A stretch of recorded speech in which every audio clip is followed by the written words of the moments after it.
Aloha, everybody. I'm Tori. I'm Dane, and And we're we're your your hosts. hosts. So welcome to Wailau. What is Wailau?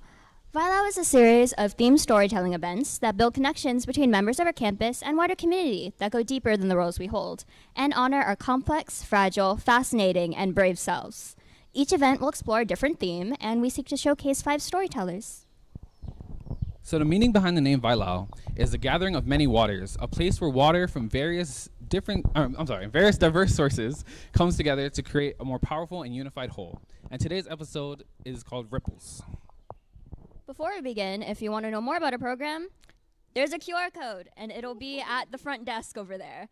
If you don't know how to use it, bring out your phone camera, click it, we good. Yes. All right. So the theme ripples can be taken literally or figuratively. It can mean to pass or spread through or over someone or something, to move in small waves, or a small action that may grow to have a larger impact. And now I'd like to talk about our topic expert, Kauanoe Kamanā. Kauanoe Kamanā has over 40 years of personal and professional experience in Hawaiian language and cultural revitalization. She is the president and original founder, and excuse me if I butcher this, Aha Punana Leo, the leading language revitalization organization in the U.S., and is an associate professor at Kahaka Ula o Ke'e Likolani, yay, Hawaiian Language College at UH Hilo. She is the director of its laboratory school program and the principal of the university's internationally renowned P-12 Hawaiian Medium Laboratory School. Kekula o Navihiokalani o Pu'u. Yay. Her own children were raised as first language speakers of Hawaiian and educated through these programs. Her life's work reestablishes the link between cultural vibrancy and academic success. Her focus has been on developing educational institutional systems of operation based on personally experienced Hawaiian culture perspectives and values. Aloha kako. Ripples. Movement in space and time. This year marks the 40th anniversary of the Aha Punana Leo, a private nonprofit organization. Eola Ka'olelo Hawaii, the Hawaiian language shall live. In 1983, a decision was made by a handful of individuals to help prevent the imminent death of the Hawaiian language. By revitalizing the Hawaiian language, the ripple effect of Aloha Olelo has helped reverse the negative impact of the 1893 overthrow of the Hawaiian monarchy 130 years ago this year. In 1983, there were less than 50 children under the age of 18 who could speak Hawaiian. Today, over 4,000 children of all ethnicities attend Hawaiian language immersion and Hawaiian language medium schools. Woo! Hulo! Aye. Ripples, movement in space and time, impacting personal life experiences, both positive and negative, bringing us to understand balance and a sense of fulfillment and growth. Mahalo. Thank you, Kauanoe. And now I'd like to introduce our first story, titled Noticing the Beauty in the Rain. I'm also sorry if I butchered the Hawaiian. Our first storyteller, Ioana Belchard, is 19 years old, graduated from Kamehameha Schools in Kea'au in 2021, and now attends the University of Hawaii at Hilo as a sophomore. Ioana's hobbies include music composition, surfing, hanging out with friends, hunting, fishing, woodwork, and, what I know him by, musical theater. His mom and dad were very influential in his love for the arts and in Hawaiian culture. Prior to graduating from Kamehameha, Ioana attended Ehunui Kaimalino and Navihiokalani o Pu'u, which are both Hawaiian immersion schools on the Big Island of Hawaii. He has been a part of the Hawaiian immersion community since his kindergarten years, all the way to his college years. He is fluent in the Hawaiian language and familiar with cultural practices, and he thanks his family for their love and support, all of his friends for looking out for him, his loving partner and fiance for always being there for him, and he gives all the thanks to God for the many blessings in his life. Okay. Let's start it off. This story starts when I was 12 years old, and my little brother wakes me up from sleeping in the car. My mom, dad, and I, also with my brother, had just gone through a long drive on Saddle Road, and we had just arrived at the new rental house in Mountain View, Hilo. It was a small Japanese-style plantation home, and it was also the house that my dad rented out when he was first working at Kamehameha schools as the chaplain, the kahu, for his first year.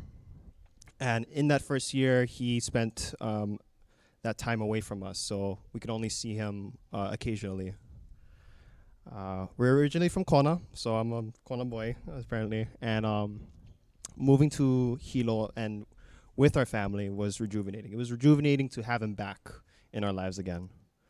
Spending a year without him did a number on my mom and me and my brother, Loheao. And we all really missed him, so it was good to have him back. When I look back at that now, I like saying that it was God that kept us together during that time, as if he was able to bridge that distance for us and then, eventually bring us together. My family and I are avid believers of Christ, and if there's one thing you should know about me is that I like to try and live a faith-driven life, and it's only done me good so far, so yeah. When I think about the term ripple, I imagine a calm, serene lake of clear water just sitting in a pasture. And then suddenly heavy rain falls and lands on the surface. And every time a raindrop hits the surface, it makes the lake more and more agitated. It's kind of that imagery out on the typical flyer that you just saw. It's easy to relate that imagery to what I was going through. Spending a year without my dad, having him move to Hilo, and then me and my mom spending time away from him with my brother. And then eventually my mom would also get a job at Kamehameha. Then we all moved to Hilo. As a kid in middle school, all those things felt like hard rainfall on a calm lake. Today, because I familiarized myself with ADHD terms, that would be called overstimulation. Okay, but it is far more interesting to me. What is far more interesting to me is that I can see the beauty in that. For example, take a singular raindrop that lands on a body of water. It creates circles of waves of circles, and in the center of the upsplash, there's a perfect sphere that hovers over it. For some reason, it is like there is intention behind that there's a reason that there is that ball right there. A design that was created for them. As if no matter what is going on, it is still perfectly created in that way. When I think about that, I don't know if you guys watched this movie. There's this phrase that comes to mind. I don't know, collateral beauty. I don't know if you guys ever watched that movie. It's a good movie. Anyway, in Collateral Beauty, they use that phrase to describe something that's hard. And in the movie, they say that, and what it means is that no matter how difficult or how dark a time might be, there's always something beautiful that is happening right then and there. Tying it back to ripples and rain, the olalo no eau, ue kalani ola ka honua, means that when rain falls, there is life to the earth. God helped me see through these challenges. There is a masterpiece to behold. My last year at the school in Kona was probably the best year I'd ever had there. And I was able to spend time with my dad when he was away from us, and we would section off that time. Those were the best times I could remember, just taking in those seconds. When my mom would cry alone, and me and my brother would come and comfort her, we'd get dad on the phone so she couldn't be alone. Those times were all beautiful. And even though they were meant to be raindrops on a lake, they didn't seem like that at first. I came out of that time period of my life as a person that was able to see beauty in hardships. And to this day, there is not 1 second I would want to take back. Quite honestly, I thank God for those times. And yeah, it's made me who I am today. Mahalo nui loa for listening to my story. And yeah, I think up next is Rachel Edwards, and she is awesome. Mahalo nui loa. Thank you, Ioane. Our next story is titled Listen to the Ripples. And our next storyteller, Rachel Edwards. So Rachel Edwards graduated from UH Hilo with a degree in performing arts and a concentration in music, and has earned her master's degree in vocal performance from the Longi School of Music. Since then, she has returned to teach at UH Hilo, sharing her love of singing with a generation of new students. A member of the board of directors for the Hilo Community Players, she has served as a musical director for several productions in recent years, including Be More Chill, which will be presented at UH Hilo Performing Arts Center next month. You may have also heard her soaring a cappella soprano notes singing the Star Spangled Banner solo at UH Hilo commencement ceremonies. Listen to the rhythm of the falling rain. Listen to the rain, rhythm of the rain. Listen to the rhythm of the falling rain. Listen to the rhythm of the rain. A single raindrop slides from a leaf into a placid pool. In an instant, tiny waves begin to form upon the surface, thickening as they grow in distance from the raindrop's epicenter, eventually slowing on the water's edge. Ripples, varying in width, height, and duration. Aloha, my name is Rachel Edwards, she, they, and I am a music lecturer here at the University of Hawaii at Hilo in the Performing Arts Department. I am here to tell you about 3 seemingly small drops or instances in my life that led me to becoming a master of music and ultimately teaching here at UH Hilo. As a kid, people would ask me what I wanted to be when I grew up, and I would give the standard answers. A doctor, because I like to help people, a lawyer, because I pose a really good argument, or astronaut, because space.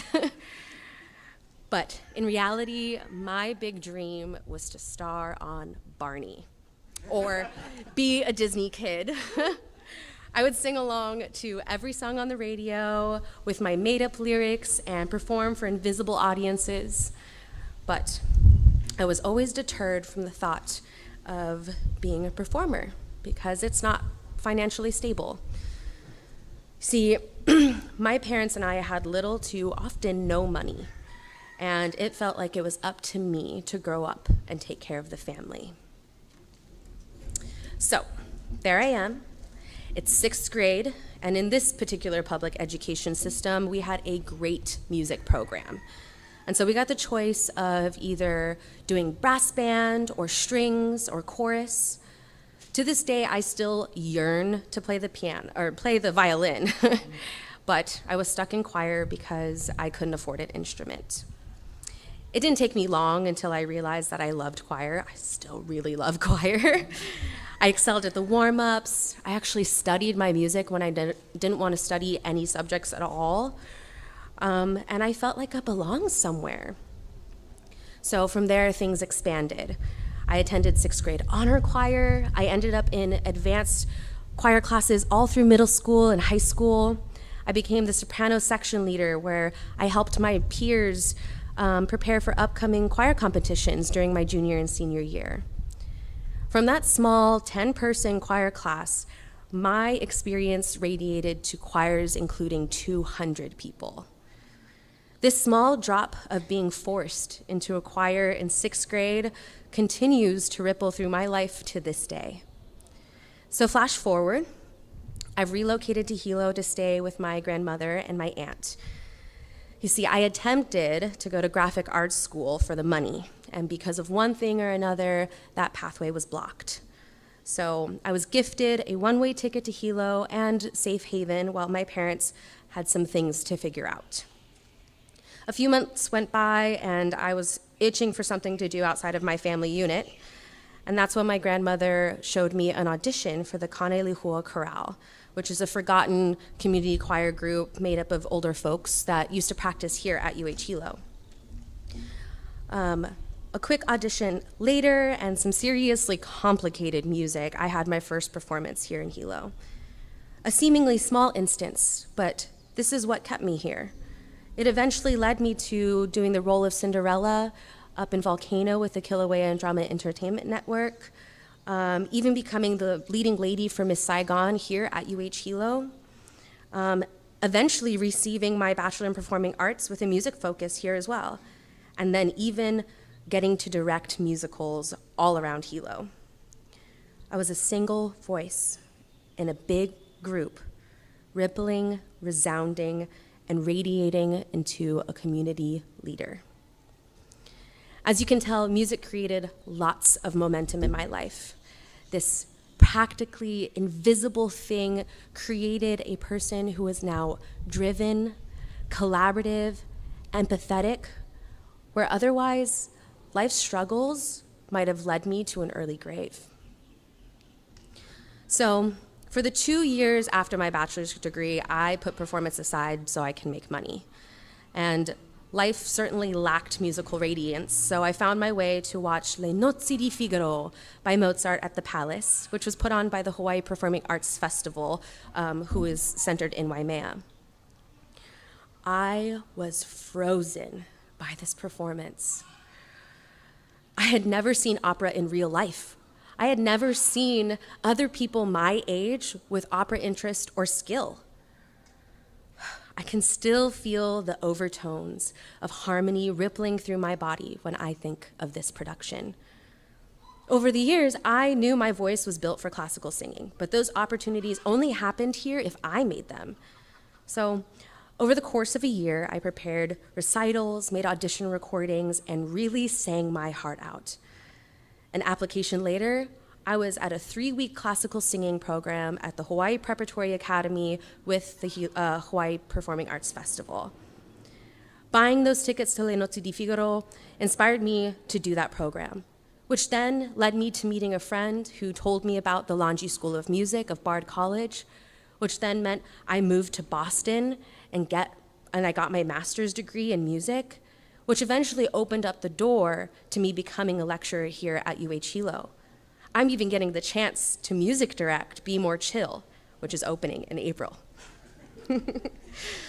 We never know what small instance, influence, or decision will ripple through your life. And so I want to leave you with this. Trust your instinct. You already know the path that will lead you into a life that is authentically yours, but you must listen to your heart, your mind, and what your body are telling you and move toward what feels right. Listen to the rhythm of the falling rain. Listen to the rain, rhythm of the rain. Listen to the rhythm of the falling rain. Listen to the rhythm of the rain. Mahalo. Thank you, Rachel. That's my professor, everyone. Give her a round of applause. And now let's move on to our third story, which is titled The Ripples of Womanhood. Our next storyteller is Salome Lagman. And Salome is a poet, short story writer, theater techie, let's go, modest singer/lyricist, and dabbles in theatrical makeup and voiceover artistry. She loves all things art and shares her artwork online under the name nyx.child. She began writing as a teenager and only recognized its importance as a therapeutic exercise later in her adult years. She would like to continue storytelling through poetry within her local community. What is womanhood? Unbeknownst to me at the age of 12, the ripple effects of my developing womanhood had already began to charge and sculpt the air around me. Womanhood. What does it really mean to be a woman? Anyways, I think it would be a lot easier to try to define the word hood instead. Hood, a covering, a shielding, protection, obscure hiding, isolation. Hood could also mean community, your people, familiarity. So along these lines of thinking, could it be an isolation from that which is familiar? An isolation from that which is familiar, from the me that I thought I knew so well to becoming changed and isolated by this idea of being a woman. Or perhaps womanhood is a language, one that I had been unconsciously taught, a certain vocabulary, gesturing. Perhaps an involuntary agreement, an assumption, surrender, guilt, and regret. Some examples. I wasn't smart enough. I wasn't flawless. Don't be rude, and don't disagree. At least not out loud. Be polite and put the feelings of others first. A ripple of discontent. Get a boyfriend. Be desired. Tragic beauty is sexy. Await your hero. Paint your face. But most importantly, shave, shave, shave. A ripple of pleasing others. And now, the dawning of the mask. A mask at home, a mask at school, at work, a mask that the world will approve of. And yes, there is denial, the building of the rock wall within. Show your body, hide your heart. Excuse the catcalls, laugh at the unwanted flirting, and fulfill the role that you have been cast into. These ripples of womanhood. So, I'm gonna get a little bit more real with you guys. I have cried. I have bled. I have birthed. I have written. I have sung. And I have suffered. I have also triumphed. My body upon the crone's threshold, another ripple. My hair, the color of silvered moonlight, another ripple. My skin succumbing to gravity, another ripple. My spirit sad at times, yet determined. A continuous cycling, another flower, another shadow, another life, another death, another ripple inside my aging cup. And all of this, and still unsure of who I am. Well, whoever I may be, here I stand before all of you today, mask taken off, and I realize that I am still learning to surf these endless ripples of womanhood. And you know what? That's okay. Mahalo. That was incredible, Salome. Thank you so much. Our next story is titled Arbor Echoes. So as a writer in Hawaii, Kimberly Russell writes from internal spaces that are not the same as her environment. Her cultural background as a Sami American weaves its way through her creations. Writing for children and those seeking knowledge has been part of her life for decades, many of which have been spent teaching others to communicate in English, both orally and in writing. Currently, she shares her knowledge with composition students in the University of Hawaii system. She writes both fiction and nonfiction inspired by her global experiences. Optimistic warmth and subtle illumination are trademarks of her writing. She creates thought-provoking stories using gentle humor and hopes that her work will bring comfort and encouragement to others. Pine Tree Estates. The subdivision sign stood where the driveway of my first childhood home once was. I had wanted to see my old house, to see if it was as big as I recalled, but it was gone. Instead, there was a small development built on the land that had once held our brick house and a neighbor's home as well. I drove in on the road to see what had been built in place of my first home. The houses sat among pines, spruce, fir, elms, and basswood, an odd mix of trees for southern Minnesota. Evergreens usually grew far north. My father had taught me how to estimate the age of trees. These looked about as old as I was, with thick trunks and wide spreading branches. Unusual for a new development. It must have been built among trees that were already there. Pine trees. Evergreens. I turned my car at the end of the subdivision road, circling back. I drove as slowly as I could to the main road, remembering. When I was a kindergartner, my school teacher announced that the next day was Arbor Day.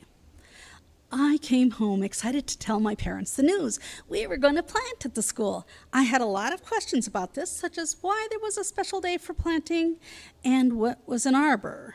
My parents patiently answered everything. I imagined the shady spot that would be created by this Arbor Day planting. I was thrilled. The next day when I went to school, I made sure to wear my rubber boots, since planting might involve dirt. Everyone at school went out to the muddy field at the edge of the playground, and the teachers made us stand on the pavement while someone talked way too long about who only knows. I got colder and colder in the late April Minnesota day, freezing my toes in my rubber boots, wishing we could go back inside. Then they took a tree, which had no leaves, looked dead, and was shorter than I was, and put it in a hole that had already been dug. A few shovelfuls of dirt to cover the roots, a pat of the shovel, and done. I expected that we children would now plant the rest of the field with trees, since it had only mud and dead grass in, but no. The Arbor Day celebration was complete. I was totally unimpressed. No games, no bright colors, no music, such a lack of fanfare for a holiday. I reported this event back to my family at dinner that night. I'm sure my disappointment and disdain for what I considered an insignificant celebration came through loud and clear. I don't know if it was a result of that or not, but the next year my father bought a few hundred bare root evergreen trees, spruce, fir, pine.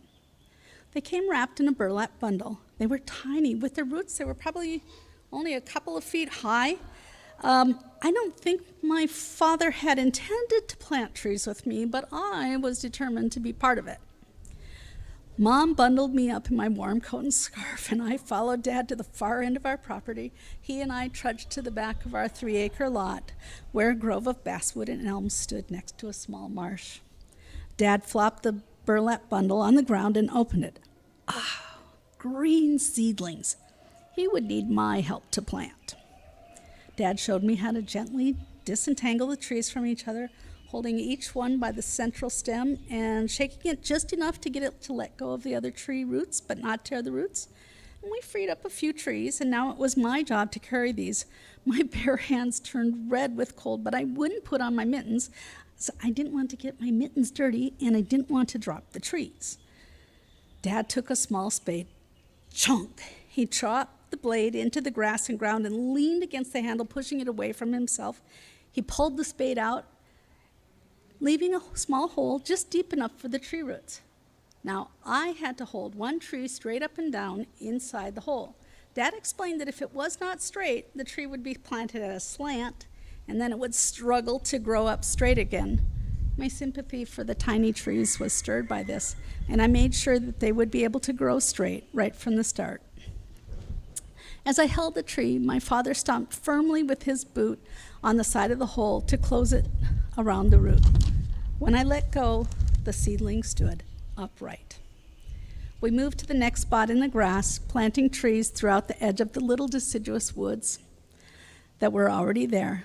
Chonk, push, place tree, stomp. We developed a rhythm together.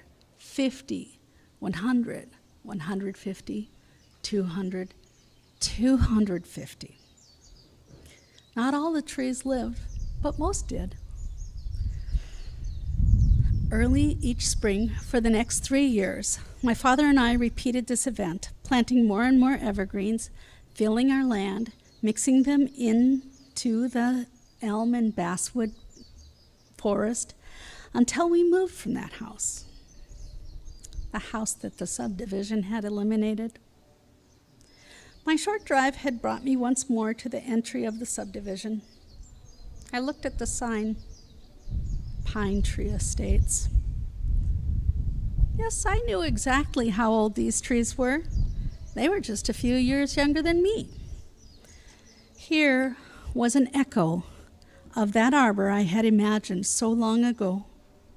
This was my arbor. This was my forest.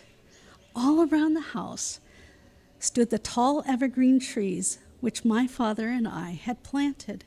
We had dropped them into the ground years ago. In the same way that ripples from a pebble dropped in a pond can remain for long after the pebble has disappeared beneath the water, these trees were a secret ripple from my childhood, evidence that I was once there. Wow. Thank you, Kimberly. And now, our last story, titled Gypsy's Last Adventure. Desiree Moana Cruz is the lots of words. Sorry. Desiree Moana Cruz is the project director for Project Iwi Kuamo'o, a Kanaka nonprofit organization that focuses on the repatriation, reinterment, and care of iwi kupuna. She was raised in a musical family in Palolo Valley and has lived in Hilo for 33 years. Desiree is a proud graduate of Hawaii Community College, Iola Haloa Hawaiian Lifestyles program. She is a I'm so sorry, I can't jump. Okay. She is a member of Halau na Kipu'upu, a volunteer with the Volcano Arts Center, Hawaii Island Commissioner for the King Kamehameha Celebration Commission, member of the Hawaiian Civic Club of Hilo, president of the Paka'a Community Association, and member of the Hamakua Community Development Plan Action Committee. As an actress, she has performed as the mom in Kamau, the Wicked Queen in Once Upon One Other Time, Chiefess Keku'ia Poiva in Hanauke Li'i, Princess Like Like in The Last Princess, Queen Ka'ahumanu in The Conversion of Ka'ahumanu, Dowager Queen Emma in Anchored, and Havea in Hoiana. She enjoys jazz and blues, baking and making lepua and lehulu. She has a sweetheart husband named Jim, a good-looking, talented son named Pono, a beautiful, smart daughter named Mariah, and 3 cats. I didn't want to wear my glasses, but I think I have to wear my glasses, so I'm at that stage in my life, you know. As soon as I got the call, I flew to Honolulu and made my way to her apartment on the Gold Coast at Diamond Head and found her laying quietly, perhaps sleeping, as I bent down to get closer. Gypsy Norton, it's me, Desi. I'm here. Tuning out the sounds of crashing waves, cars, and buses zooming by on Kalakaua. My ears adjusted to meet the faint sound of her breathing, just barely there. Semi-reclined in a borrowed twin-sized mechanical hospital bed, it was nothing like her usual deluxe queen with white Egyptian cotton sheets and lace pillow shams, hand embroidered with fancy stylized initials. The coverlet was just some kind of cotton synthetic blend and not the gorgeous thick Irish linen that she preferred. I glanced up at the sweet hospice nurse, whom I was sure had no idea who she was tending to, who probably thought she was just another 100-year-old haole lady. Hi, I'm Desiree, I said. I'm her Hanai daughter. I worked for her for a long time, like 40 or 45 years. I smiled and stood up and pulled a nice sheet out of the small linen closet. Instinctively, I smelled it to find it scented with bars of verbena soap that Gypsy always kept tucked between towels and linens. I pulled the sheet up over her shoulders to keep her warm and started to tuck her in, and then intuitively remembered that she was always hot, always opening windows and doors to let fresh air in.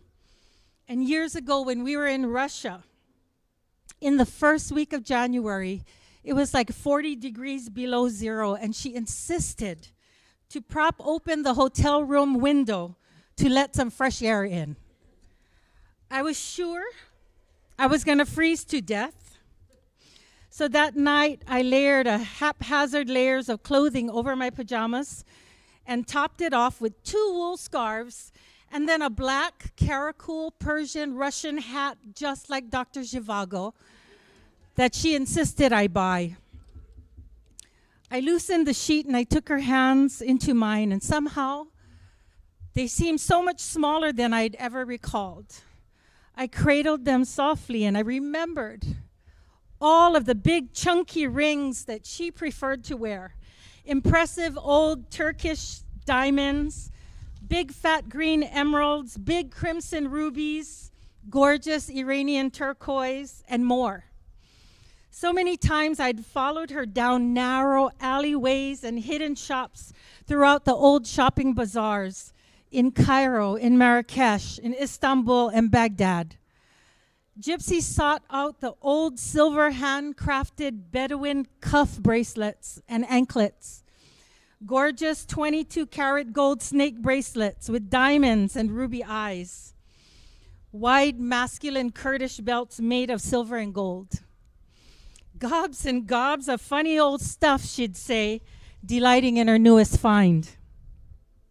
Other times she'd whisper that her newly acquired giant antique coral and gold choker, or the sparkling diamond chandelier earrings, or the gazillion strands of Bahraini seed pearls were good enough for the exotic Hollywood movie star Merle Oberon. And she had them. She liked jewelry a lot, but nothing new, just the old handcrafted and personal with the interesting, wonderful provenance. Gypsy also had the best taste in clothes and always presented in an expensive looking, appropriate, yet interesting, fabulous look. She was daring and confident in her choices and loved handmade and hand-stitched everything. Her closet was full of embroidered tops and dresses, long gauzy kaftans from Marrakesh and Fayoum, tailor-made Chinese silk pantaloons and tunics, and a closet full of intricately stitched beads, sequins, and embroidery from somewhere between the Straits of Hormuz and India.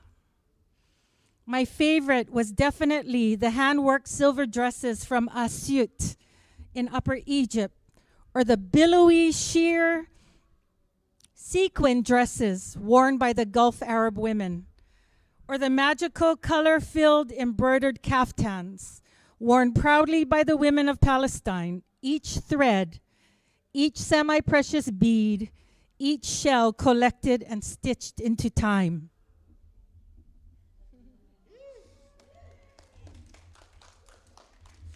I met her when I was 15 years old. I had just returned home from being on the run for a few months as I struggled to fit in to a new high school, a new neighborhood, and my mom's new marriage situation.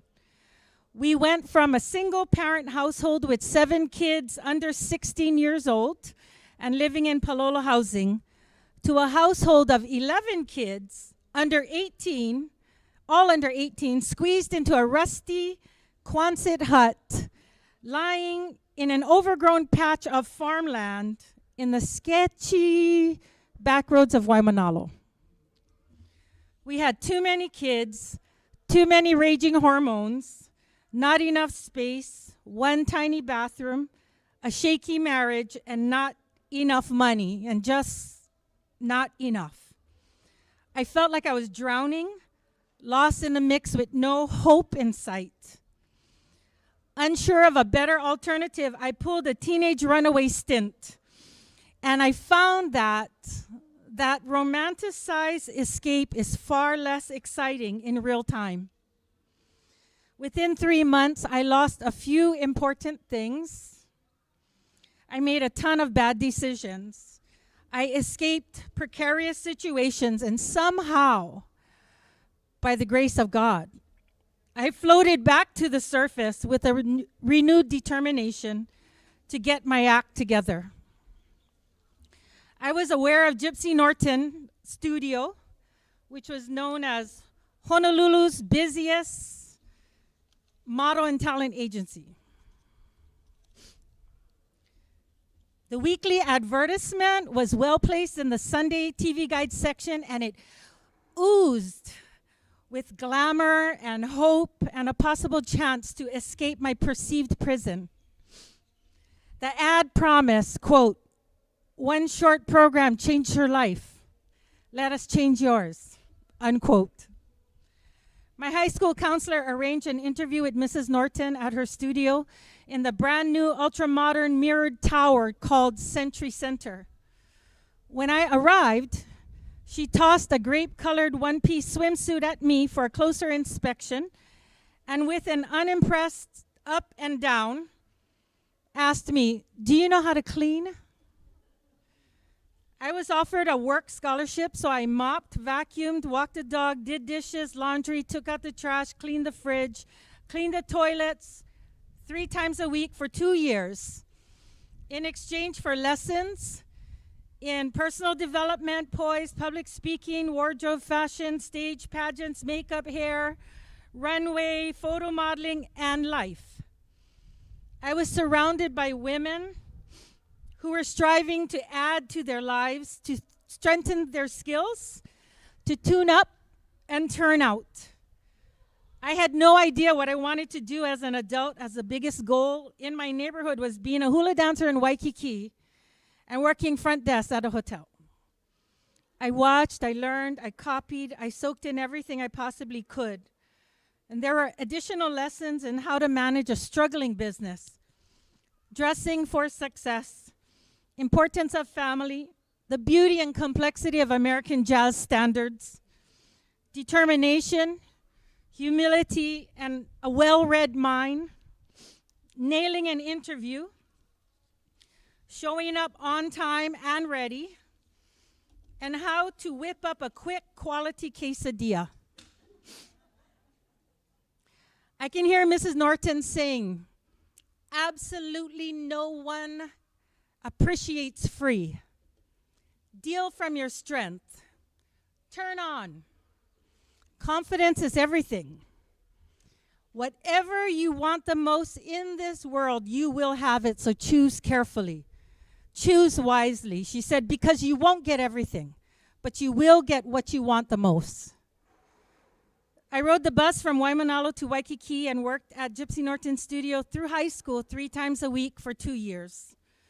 Right after graduation, we left for 3 months to Istanbul, London, and Cairo, performing with a troupe of dancers in a Hapahauli Waikiki-style hula show.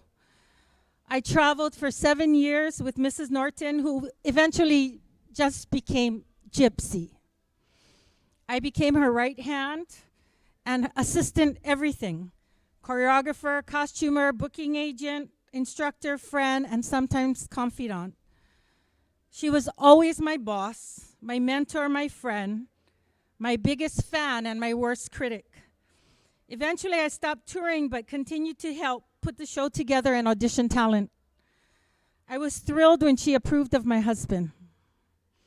He looks like a keeper. Sensible, smart, patient, tall.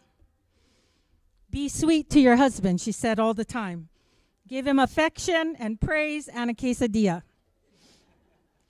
I appreciated her parenting advice. Find something for your children to excel in, for each of them to excel in. That's your responsibility. And I loved when she'd say, Oh, Desi, I saw something in you. She came into my life right when I needed her most and gave me an opportunity to prove myself, help change directions, and go on to realize amazing dreams. Around midnight, I realized I had dozed off for a few minutes. Checking on her, I understood that she was gone. My gypsy was gone. She had slipped out quietly, headed off to her next great adventure. I sat in silence with endless gratitude and so much aloha as fragments of perfume and spice seemed to fill the cool night air. I didn't cry right then as I fully understood she was happy and headed off to another great adventure. Gypsy was brave and confident, sincerely interested in others. She was generous and a tireless advocate for the independence of women. She championed artisans who created handcrafted beauty. Her inspired example will resonate with me forever, creating endless ripples. I placed my hand on her warm heart and I smiled softly. Thank you, Gypsy. Thank you. I love you. I'll see you again sometime. Thank you. Let's hear from our topic expert. Hi, aloha hokako. Mahalo nui. All of these personal, beautiful stories. Mahalo. Ripples challenge us to persevere, to find understanding, and to trust our knowing. Ue kalani, ola, kahonua. Listen to your mind, heart, and body. Continue to learn and surf the endless ripples of life. Celebrate the ripples of our childhood and cherish the aloha of our memories, of our mentors and ohana who are alive in us today. Let us continue to make aloha the greatest ripple of them all. Mahalo. Thank you, Kauanoe. I'd also like to thank our storytellers once again, Ioane Beauchard, Rachel Edwards, Salome Lagman, Kimberly Russell, and Desiree Moana Cruz.